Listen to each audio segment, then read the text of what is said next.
அம்மாவுக்கு சோறு போடாத. ஒரு முதிர் வயதான தகப்பன் தன்னுடைய மரண தருவாயில கடைசியாக தன்னுடைய 3 குமாரரை கூப்பிட்டு அவர் சொன்னாரு, அம்மாவுக்கு சோறு போடாத, கொடுத்த கடனை கேட்காத, பயிருக்கு வேலி போடாத அப்படின்னு சொல்லிட்டு மறிச்சிட்டார். இந்த வார்த்தைகள் இவர்களுக்கு ஒண்ணுமே புரியல. உடனே அந்த வீட்டிற்கு விசாரிக்கும்படியே வந்த வேறொரு முதிர் வயதான தகப்பனிடத்துல சொல்றாங்க. அப்போ அவங்க அதற்கான அர்த்தத்தை சொல்றாங்க.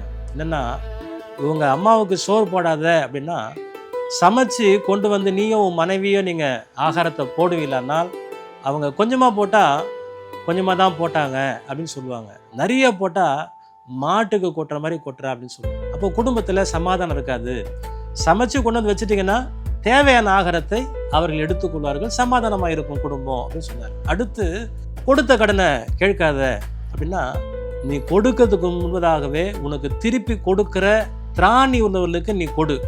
அப்போ அந்த கொடுக்கிறவர்கள் பெற்றுக்கொண்டவர்கள் எளிதாக சமாதானமாக அந்த பணத்தை மறுபடியும் உனக்கு கொடுப்பதற்கு ஏதுவாக இருக்கும். 3வது, பயிருக்கு வேலி போடாத அப்படின்னு சொன்ன வார்த்தை என்னவென்று சொன்னால், நீ லேண்டு வாங்குற இடத்துல அக்கம் பக்கம் நல்லவர்களா இருக்கிற இடத்துல நீ நிலத்தை வாங்குவாயானால் அந்த நல்லவர்கள் இருக்கிற இடத்துல வேலி தேவையில்லை, அவர்களே அந்த இடத்தை பாதுகாத்து கொள்வார்கள். இப்படிப்பட்ட ஆலோசனையை தகப்பன் சொல்லியிருக்கிறாரு.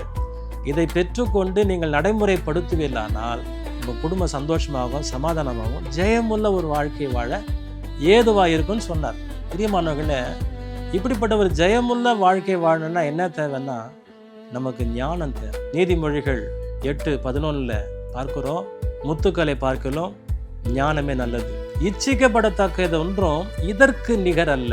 பிரியமானவர்களே, இந்த ஞானத்தை நாம் பெற்றுக்கொள்ள வேண்டும் என்றால் வேதம் சொல்லுகிறது, நீதிமொழிகள் 1:7, கர்த்தருக்கு பயப்படுதலே ஞானத்தின் ஆரம்பம். ஆகையினால் இந்த வார்த்தையை கேட்கிற நீங்கள் உங்கள் குடும்பத்தை ஜெயமுள்ள வாழ்க்கை வாழ்வதற்கு ஞானத்தை பெற்றுக்கொள்வோம். கர்த்தருக்கு பயப்படுதலே ஞானத்தின் ஆரம்பம். ஞானத்தை பெற்றுக்கொள்வோம். கர்த்தர் நம்மை ஆசீர்வதிப்பார்.